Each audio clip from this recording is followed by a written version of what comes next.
Okay. So let's see. So the past week has been, I guess, not too bad. A little dicey at times, but generally, I guess I've generally been progressing. So initially, I was playing around with what's it called? Letting effort be automatic or happening by itself. Noticing effort happening by itself, and that produced like a feeling of like effort, but like an effort that was like constantly fading away at the same time. And that was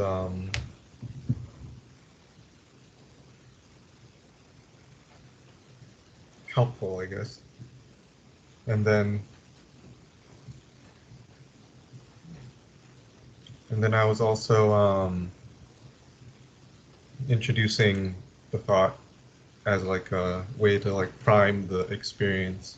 Um, Self-sabotage doesn't even come up, or episode doesn't even come up, or just doesn't even come up. And that helps, particularly in daily life, to mitigate um, what's it called, triggers.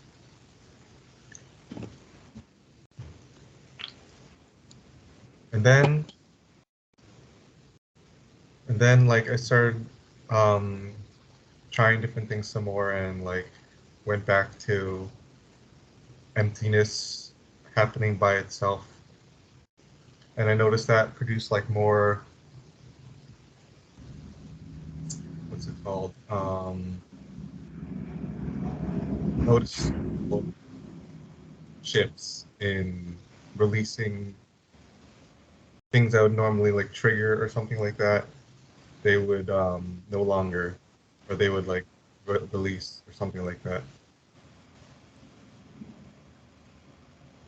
Still, when I would do it, when I would do emptiness happening by itself, usually there was like some feeling of effort most of the time. It wasn't always possible to tease out how to like let that be or let that go. So I just let that be all most of the time. Just let a feeling of effort be there for most of the times that I engage in it. Um, at times, at times, what's it called? The effort or the what's it called? The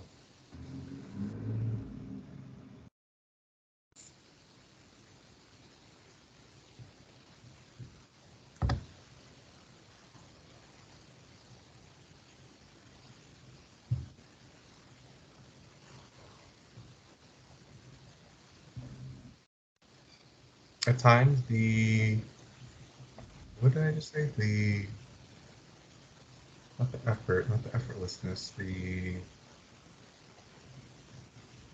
effortlessness. Uh, emptiness happening by itself.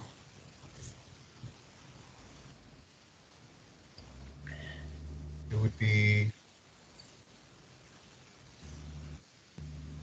I would sometimes try to apply it instead of it just being like passively there. Sometimes I would like if something would come up, I would like have like a sense of like applying the sense of emptiness happening by itself to a particular like sensation,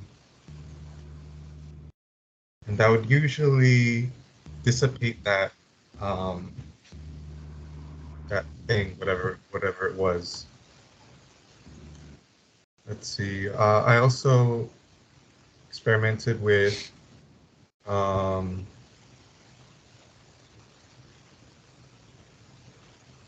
letting go of the effort or the doing that's implied when I'm seeking after like results and like letting that go, and then that that felt like releasing a pressure in the back of my neck, like where the head meets the neck. I felt like a pressure, like a release there. Whenever I would try to do that. Let's see what else.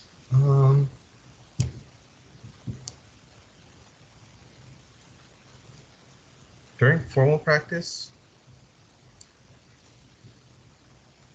uh, I couldn't. Often, I would default to just emptiness happening by itself, but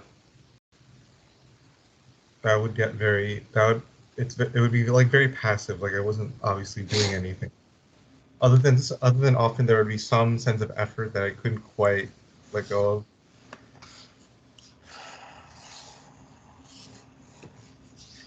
So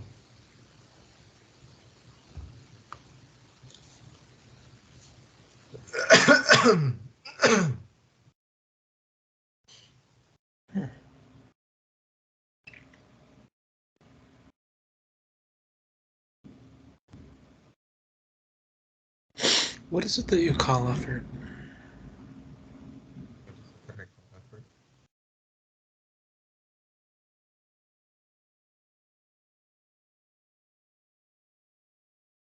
it's a sense of pressure.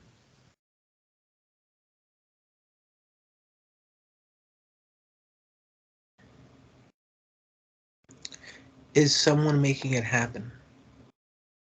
Someone making it happen. Feels like someone is making it happen. Be smarter than that. We can say I feel like a unicorn. That doesn't mean you are a unicorn. So it's not like a valid way of understanding what's going on. Oh, I feel like it. No, you're taught to interpret it that way. How do you know?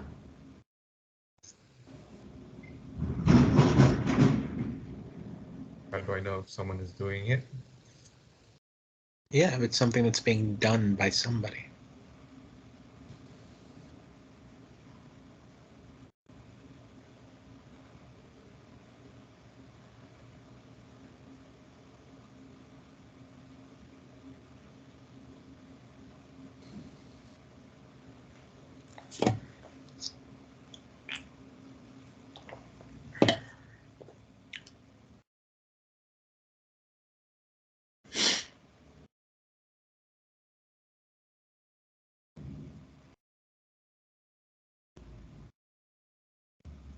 I guess it's not me, but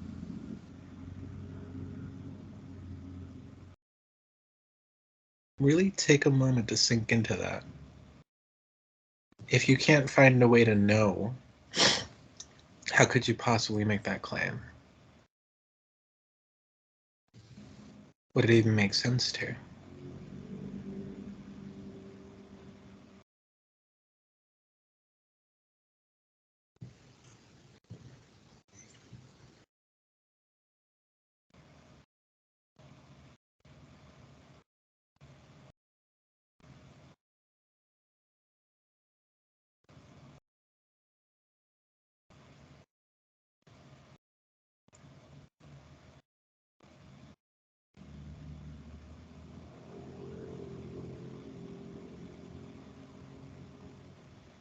Very tired.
What do you notice?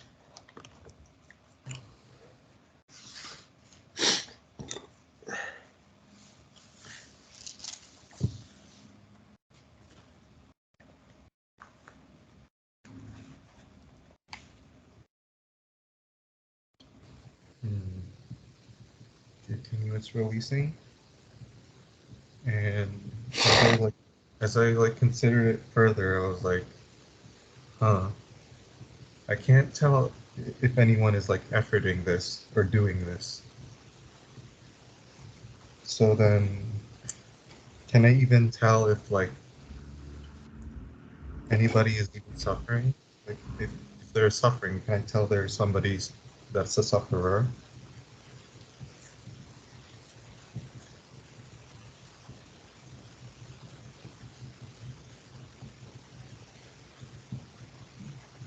And if there's no one to describe it as suffering, is it suffering?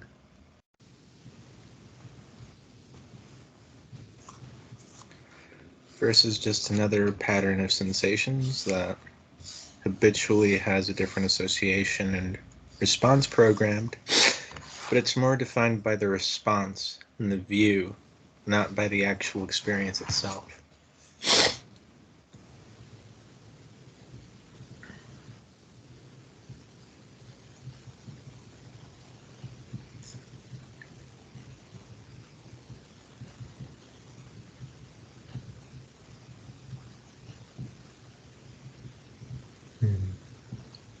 Yeah.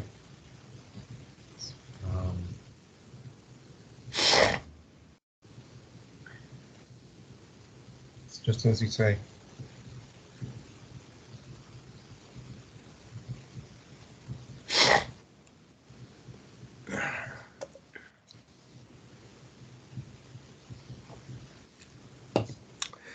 Nobody can let go because nobody is holding on. Talking in terms of people doing and not doing is a functionally useful way of individual people communicating with one another. But beyond the function of communication, it's not definitive. Just because we speak as though does not mean it is actually so. That's the nature of human experience. If I tell you the world is good, it's going to be dependent on my standard of good. If I tell you that it's bad, it's going to be based on my standard of bad. If I have named something and it's become common use, it's become a social contract where we all agree when we say this sound, we mean that. And we leave the definitions and associations that we want into in regards to what we usually experience around it or what it might make available to us. But when we look at our direct experience, a lot of what language is saying and pointing to is absolutely senseless. It has no basis. It's just the nature of language, thinking, and representation.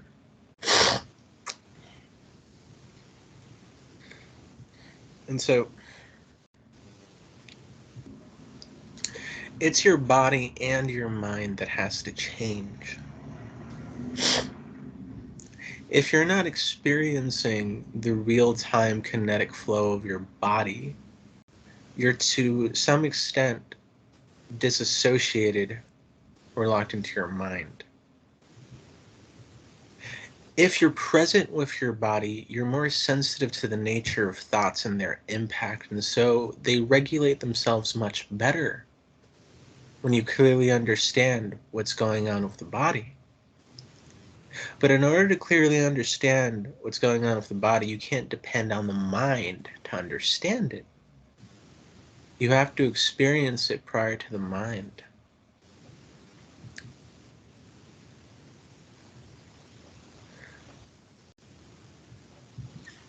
The neurophysiological shift and adaptation is what stabilizes these things that we're practicing as a way of being. The things that we repeat and we get better and gain a deeper understanding of. One cannot judge the efficacy or depth of something simply on one, two, or a few tries. It must be consistently and diligently applied through at least an intermediate amount of time, on the scale of more so weeks rather than days, in order to start to get a sense of what greater depth there might be. One does not stop and judge the quality and the results of something based on a few initial tries, especially when it comes to an art. Because one major determining factor on the results is the quality of the individual during the process. Everything I teach you is so that you can take what you're expressing as an individual as feedback, so you can better calibrate how it is that you're flowing through life. In and of itself, it's neutral. It's functional, it's extremely useful and beneficial in a wide variety of dimensions. But at simplicity, it is neutral. It's just being present in a simple way. Being present in such a way that connotates a sense of maintaining focus is not as pure or direct as being present in such a way that you have no clue if there's even anything being done, because it would require a lot of language, communication-based interpretations and assumptions, and holding them to be true and real. And so, in a way, what we're seeking to do is not to communicate to others or to ourselves about what we're experiencing when we do this kind of stuff. We're looking to, for a change, experience reality without talking about it, without naming it. Because the thoughts are not being done by anybody and they kind of happen by themselves, you can't not do them either. But by setting the tone that you're primarily focusing on the felt, on the sensory, on the silent knowing that illuminates all of your experience, you shift the flow of energy and concentration away from the mind, and the mind naturally fades. We manage the mind by not managing it. And so the only and primary thing is the quality of sensation, in which at this point you understand how to allow it to melt, soak, and deepen of its own accord. You do not accept things and let them be there as you think they are. And I want you to really understand this. You're not letting pressure be there. You're not letting effort be there. You're letting sensation be there. Because what you name, you do not know what it actually means, or how it actually connects, or if it's relevant. All you actually know in your direct and interpret experience, sensation is the best approximation. So at no point are you simply allowing your idea of something to be there. That's going to remain kind of static. If you understand that it's simply a sensation, you can't even know if it's a who or if it's something to be let go of.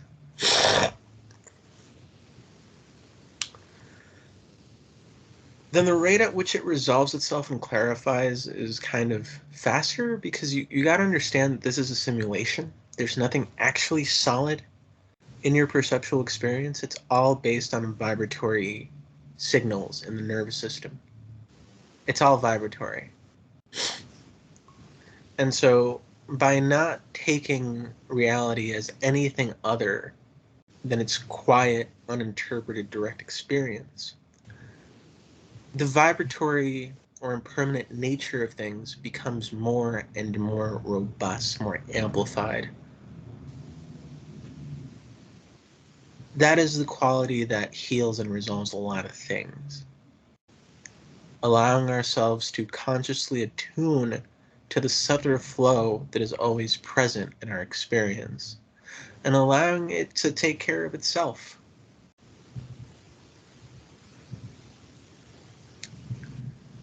And so at no point should the idea be, I cannot seem to let this go. I'm going to let that pressure be there.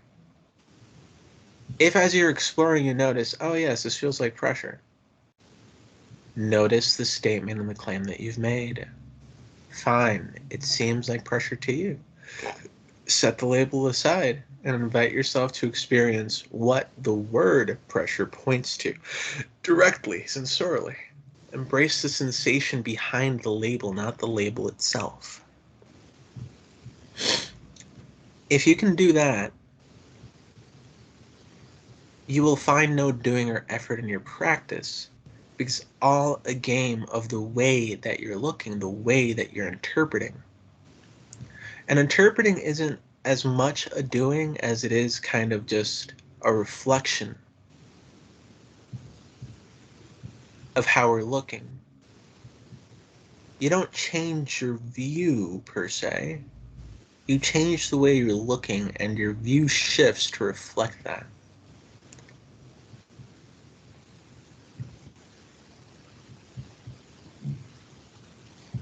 So if you're in the context of doing and managing, attributing causality and agency to things that you have no proof of, the answer is not, fuck, I guess it is what it is. I can't control the sense of agency. I'm doing this. I'm fucking stuck. The answer is to dedicate yourself more purely to the context, or the pure way of looking that you've set out to practice. You deepen the practice, and what seemed to be in the way before will no longer be so. If you're practicing something and you come upon what seems to be an obstacle or sticking point, that does not mean that the thing that you're practicing only works to a certain limit. It simply means that's as far as you become accustomed to expressing it. This is yet another opportunity to redefine and deepen it by simply continuing on further in a pure way. If you're constantly adjusting or shifting based on your critiques of what seems to be happening or not happening, you're not letting the consistency of non-conceptual experience deepen. You're intermediating it with comments and ideas about it and manipulating it along the way. And so, while a certain degree of that is natural through certain portions of our lives, it's good to understand the value of simply deepening without concern for adjustment. This is skill-based. The better you get at it, the more it manifests more robustly. You don't get better at one thing by switching to other things anytime that you experience an issue with the thing that you're doing. You figure out how to make it work better. If you add to the recipe, if you shift it, you're not figuring out how to make it work better per se. You're just altering the recipe and you're practicing something else.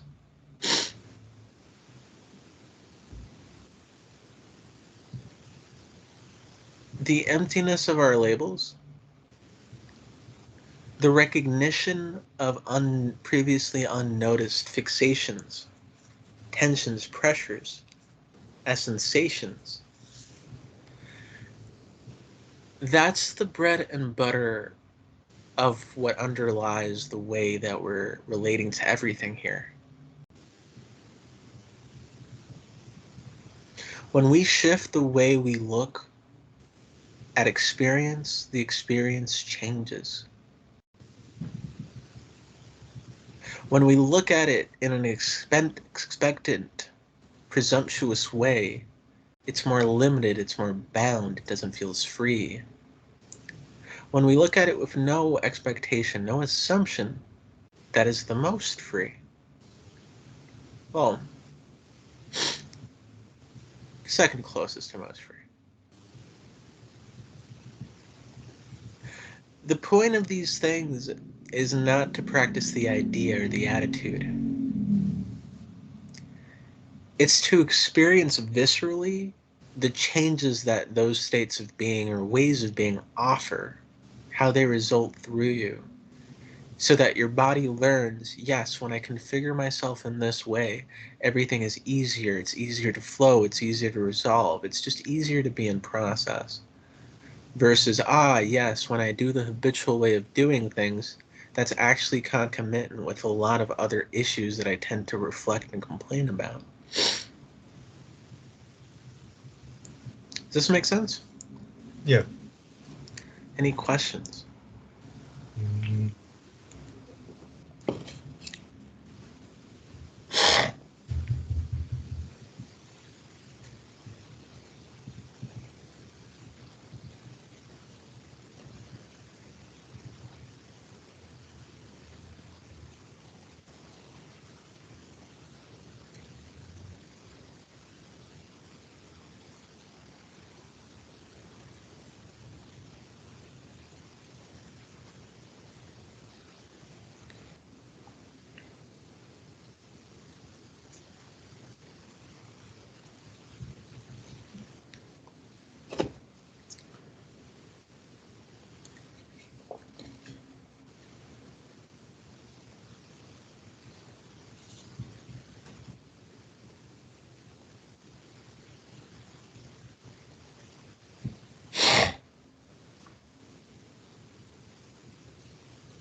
So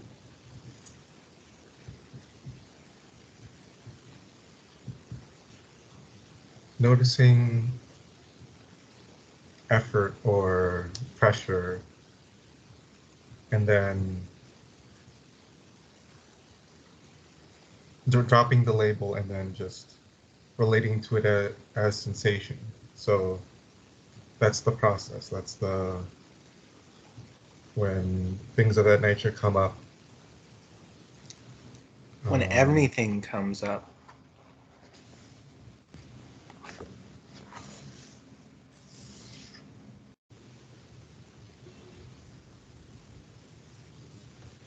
When anything comes up. Because anything that could come up would be an interpretation, a label. Other than that, it's just silent flow of sensation resolving and clearing itself as it goes. If it's anything but that, then you're caught.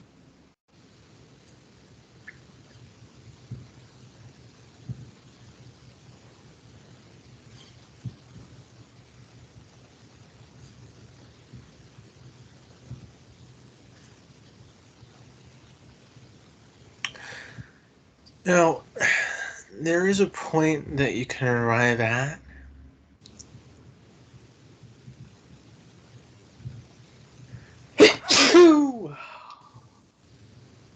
Ah. Ooh. Sneezing feels so good. Ah. There is a point at which your mind starts to learn how to be with the flow and starts to become more useful, more helpful in the sense that it understands now not to put pressure or extend or project. And that its labels in and of themselves are not significant, though they may be of some value in terms of developing insights and recognizing patterns.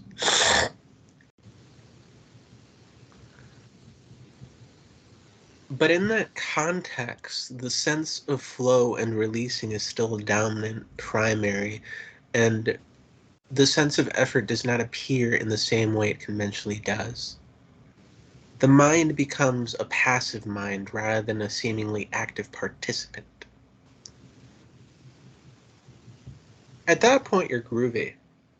you can apply pretty much anything because you understand the nature of effort only means effort to us if there's pressure. The pressure is not necessary. Effort is a way of looking. It's not an actual thing. And so if we notice the pressure behind the effort, and even furthermore, behind the sense of pressure, the pure sensation that you don't even know it's pressure.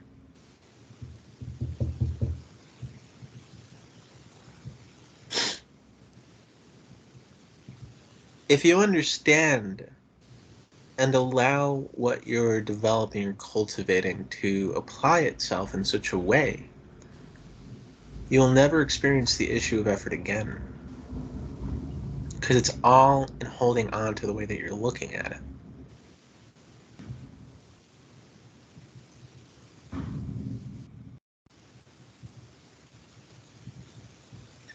And so it's just understanding that what is suggested here applies to everything.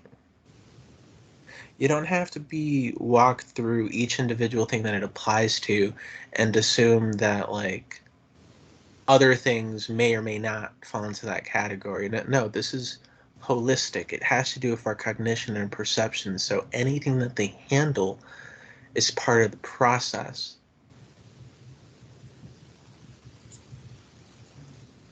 If you understand that, that should resolve most questions. Because you're on a path of deepening and clarifying and getting better at something. You will have seeming ups and downs along with a steadily increasing baseline in your capacity, but you're still going to experience variability in your practice.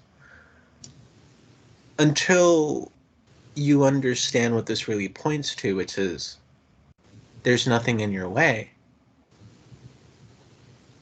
in which case that's when you start to pretty much always experience some tangible results, which you've already kind of gotten a decent way into. But you still have the residue of seeing problems, of seeing issues, of seeing things that seem to not be working. But there is nothing that can work in these contexts. It's not possible. If it doesn't seem to work, it simply doesn't seem to work to you.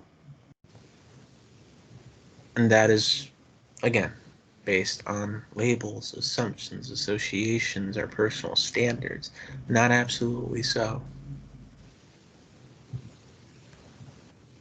By doing this, we're doing two things at the same time. Even though it's going to continue tasting like just one thing doing itself. The first thing we're doing is just repeatedly understanding and recognizing that the labels and thoughts that we have about things are not as valuable as we're used to taking them as. We're simply taking them off the pedestal. We're not diminishing them, destroying them, negating them, undermining them. We're just taking them off the pedestal. And we're shedding a spotlight on what it is to have embodied intelligence, to feel experience directly from the inside out. It's a combination of emptiness and presence or mindfulness.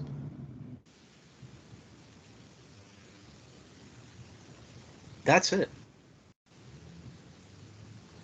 There's nothing special or particular that we're aiming for or we're judging this based off of. It's just simply that when there's more presence, there's less pressure, there's more sensitivity. When there is less strength or belief or significance of mind, there is less pressure and more relief.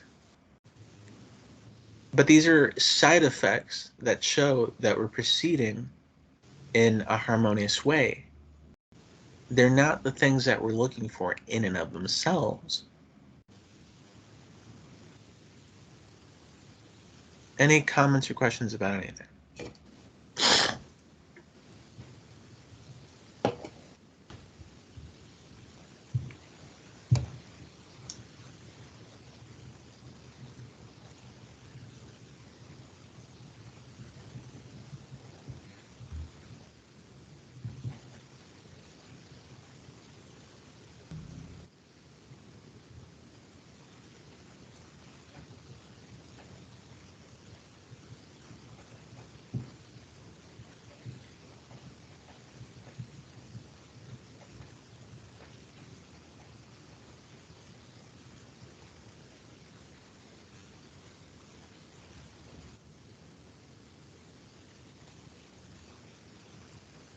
No.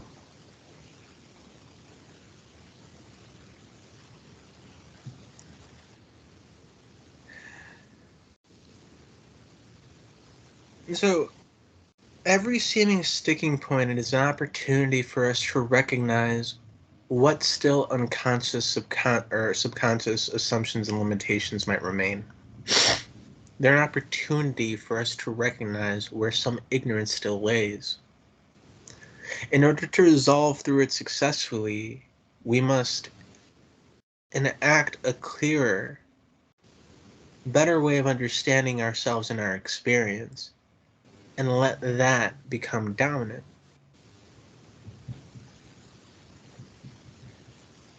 That's all there is to it.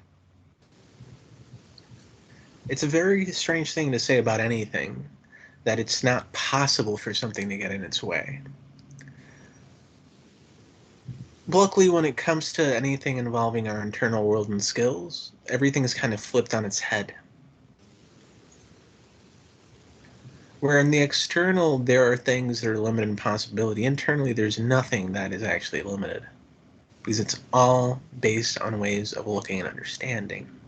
There's ultimate flexibility and fluidity in that.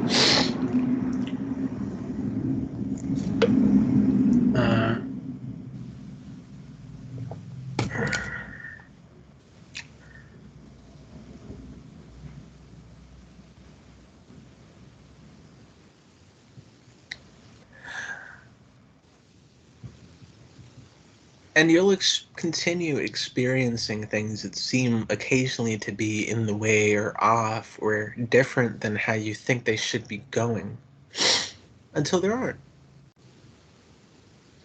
That's just the nature of the human condition. You acclimate to these skills and you start experiencing less issues as time goes on in general, but you don't necessarily leap there all the time. Sometimes you'll have major breakthroughs to the extent that you dedicate yourself to the purity of the practice and really understand what it means in a non-conceptual level. When you understand things clearly, it unlocks a new way of accessing that and it deepens it. But beyond that, everything else is kind of self-explanatory. And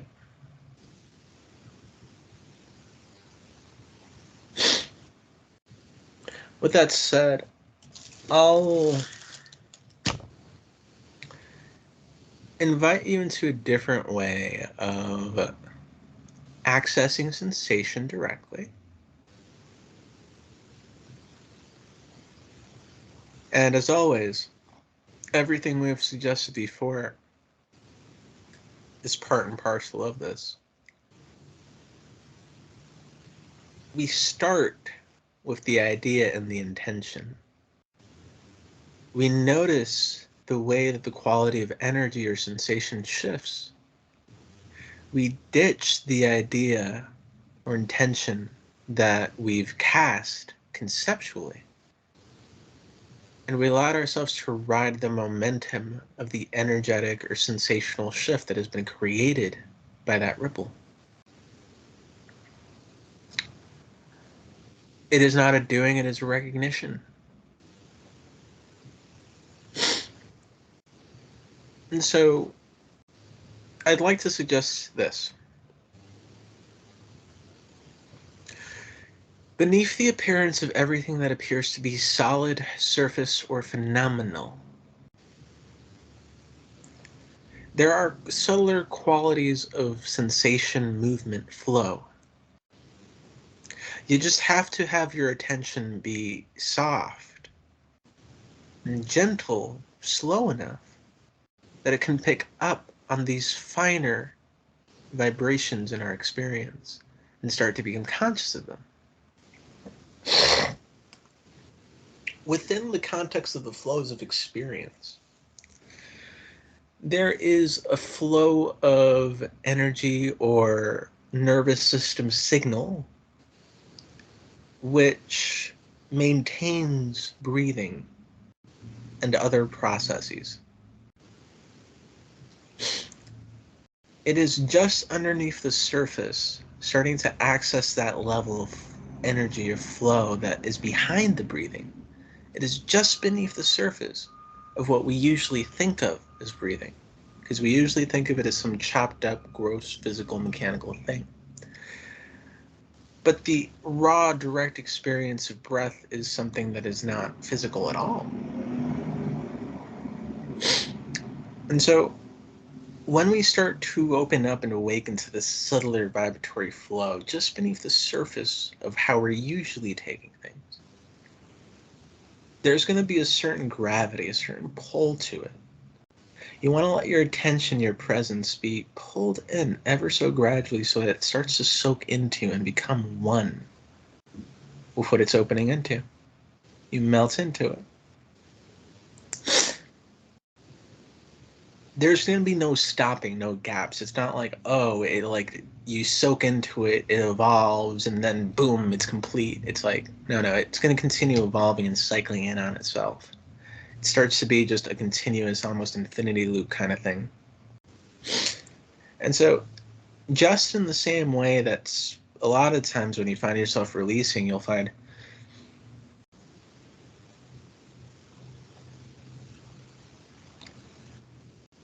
there is something that is flowing like that inside of your body.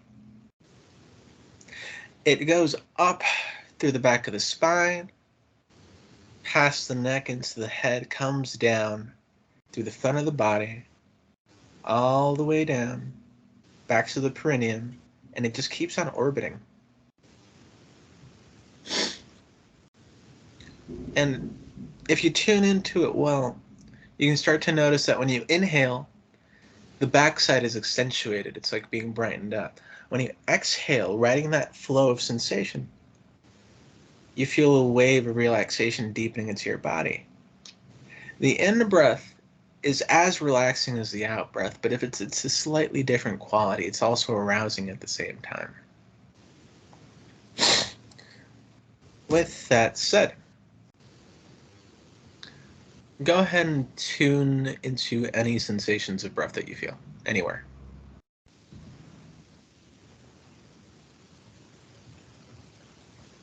And just like I told you, once you notice the sensation, just be very gentle and slow and just hover your attention just over the surface, seeing if you can pick up more clearly any subtler movement in the surface.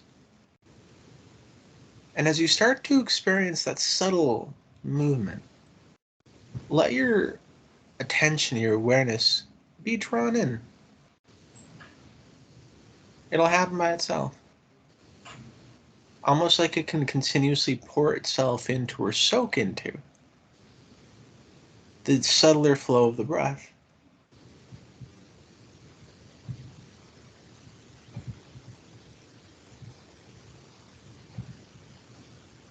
And as you notice the grosser level of breath, inhaling, noticing the subtler vibratory quality that rises through you. As it bridges smoothly, seamlessly, there shouldn't really be pauses, into the exhale, you're feeling the wave of vibratory sensation come down in a harmonic, relieving way. And you're just following this momentum that naturally manifests.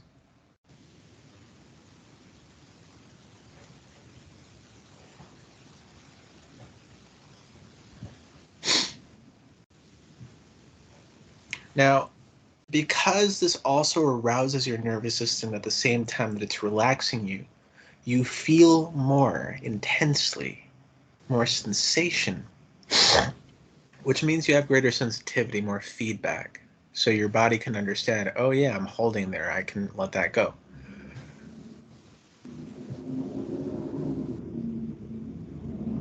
That's the value of this. It engages both the parasympathetic and sympathetic nervous system, the gas pedal and the brakes of your internal system, the thing that amps you up and the thing that quiets you down. It accesses both of them in a balanced way, such that you get both the benefits of the increasing energy and resolution of experience and the refining release and resolution, reconfiguration of experience. It's yin and yang, masculine and feminine. Because these empower your nervous system, they empower your cognition. Because they empower your cognition, that manifests as a clarity that is able to discern more clearly the nature of thought and one's own experience without as much confusion. The attitudes that I've introduced to you, the ways of thinking or approaching this or intending it or practicing it, those are ways that open up your brain, your mind, towards how to be in this way. The suggestions that I point to in terms of how the felt experience evolves, those are the side effects of when the understanding that you've accomplished at a mental level is also simultaneously being reflected in an embodied way.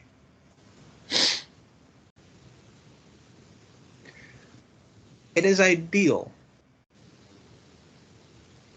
for this process of sensitivity and energy flow to deepen. It has like an internal washing machine quality to it. It's literally washing your nervous system from the inside out. It's good. It'll enhance everything. Because you're not depending or working with thought mainly, and you're allowing yourself to experience thoughts as something happening by itself and flowing, you're also practicing insight or something for awakening. So it's cultivating you at the level of the body energetically, it's cultivating you at the level of the mind, and it's cultivating you at the level of insight into understanding your own experience. In the end, you'll understand that it's all one singular process described from a variety of angles. But for now, this is the context behind everything I've introduced to you. Things to release the significance of the mind so you can accomplish more easily an ease and facility in life that's not defined by all the hang-ups that you've learned. Emptiness, that's its only purpose, to redefine your relationship with your mind. It's not looking for the reality of emptiness as a tangible thing. It's just recognizing that it's just a natural quality, a natural way of describing experience when you understand it well.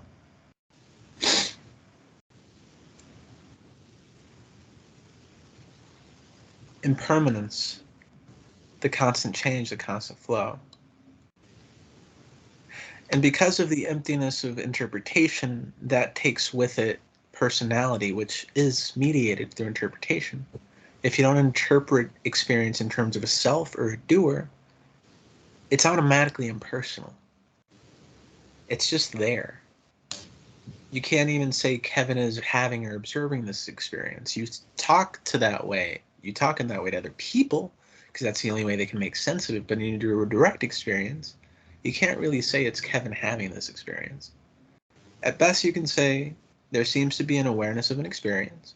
Within that awareness of the experience, there seems to be a character, a manifestation of qualities, which collectively we've named Kevin.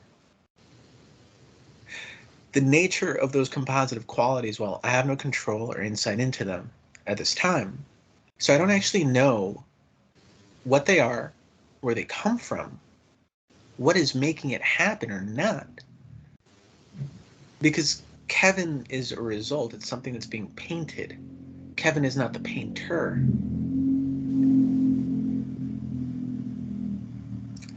And so it's from that perspective which you can start to have a greater space around your personal stuff. Because your consciousness is still interwoven into this particular domain. It's expressing it. It's part of its contract for this life. Even though you're not necessarily only Kevin, you're going to be expressing Kevinhood until Kevin's ready to die. But in the meantime,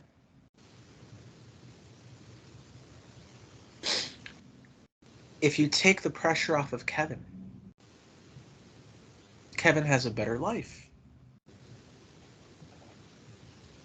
And we just talk about this as taking pressure off ourselves, giving ourselves permission, X, Y, Z, but it's not necessarily ourselves. It's like the character that we've been like focusing on. When you take the pressure off your character to be a certain way, your character experiences freedom.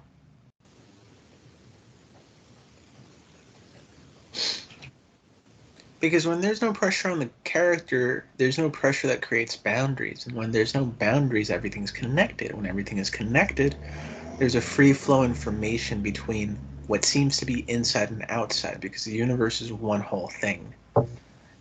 Your internal experience is not cut off at the level of the skin or the boundaries. It's infinite. It's intermingled with everything.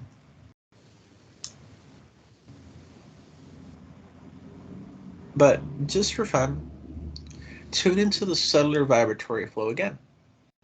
The subtler breath. Noticing the cyclical nature of how it flows through the back of the body and down the front.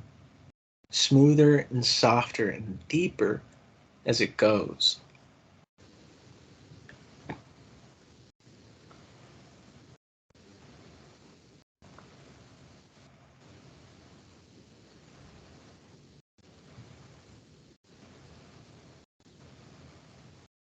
Do you notice how stimulating that is? Yeah.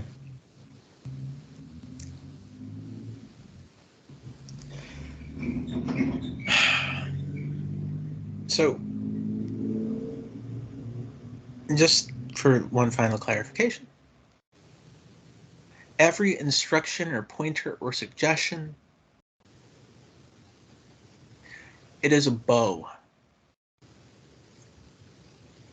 It is a directionality.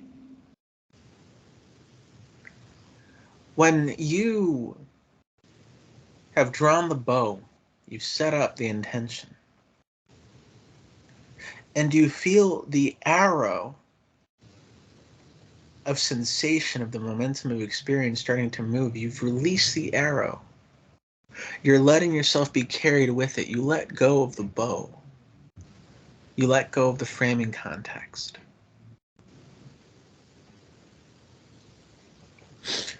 If you do this, you'll be cultivating insight, presence, and energy simultaneously.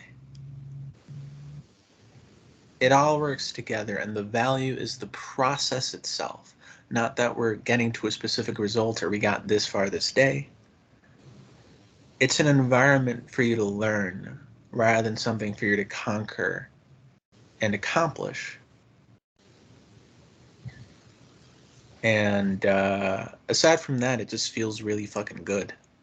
Like it literally refreshes you. So the more you lean into the quality of this subtler flow, noticing how it's happening by itself, rebounding, building momentum, washing through you, the more you really savor that, the deeper it goes, the more robust the relieving effects will be. This is just a deeper, clearer way of engaging or arousing strong sensation.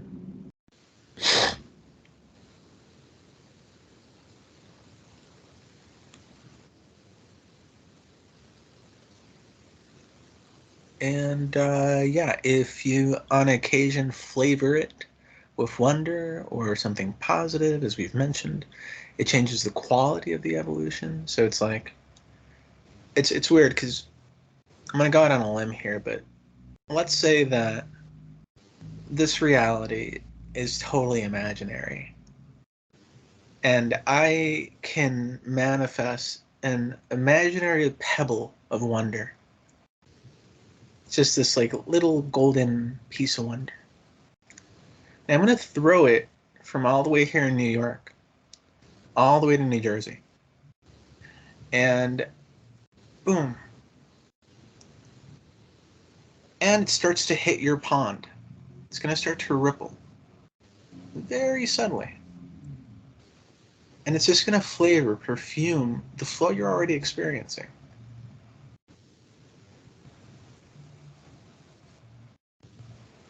There's nothing you got to do with it. Just the noticing it is enough and allowing everything to keep doing its own.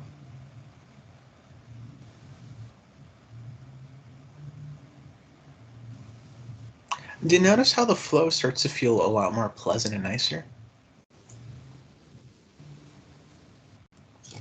Yeah.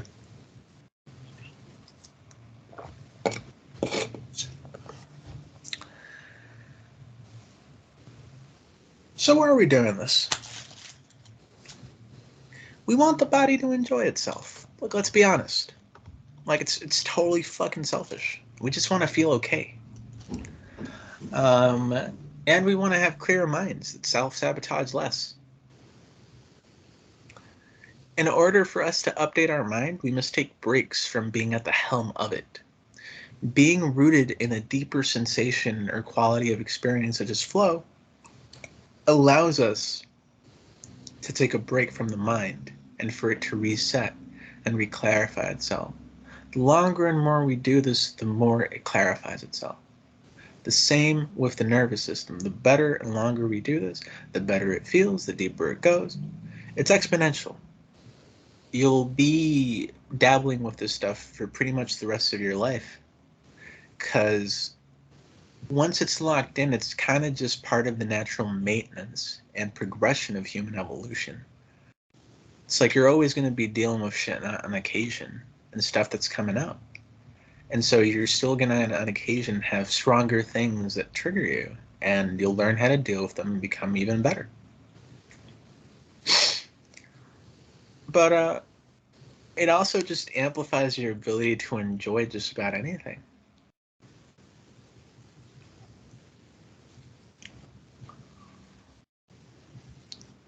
Yeah. There's a lot of nuance that goes to the back end of this, of like what informs the teaching and why it's taught that way and like what it's actually meant to accomplish. And I've attempted to do my best to like demystify all of that and give you clear understanding grounded in like a very visceral sense of what is actually happening. How do you know it's actually working? And that'll also manifest as insight into what keeps it from working whenever it doesn't seem to be. These are skills of internal development and evolution. There's no end. The only real questions are, do I fully understand, am I comfortable with the fundamental principles? Do I understand the nature of how they're introduced as ideas that seem concrete at first, but as time goes on, my definition and understanding them might deepen, change, and that they will consistently lead to something beyond concept, and that is more important than any of these words. The nature of sensation, of how it relates to emotionality, to the tensions in the body, to the way that the mind constructs itself. If you understand all of this and have a good grasp on how to consistently apply it and recognize that it will continue deepening and evolving, you're kind of set as an independent practitioner. So in light of that, any further comments or questions on anything?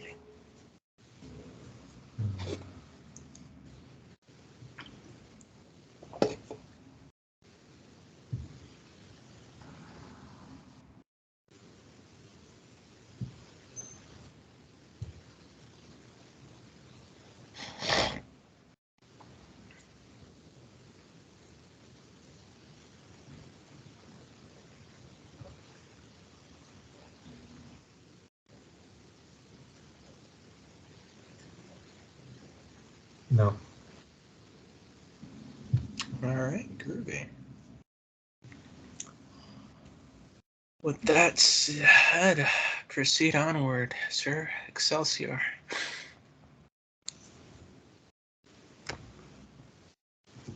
I'll catch you next week, all right? All right. Peace. Okay, take care.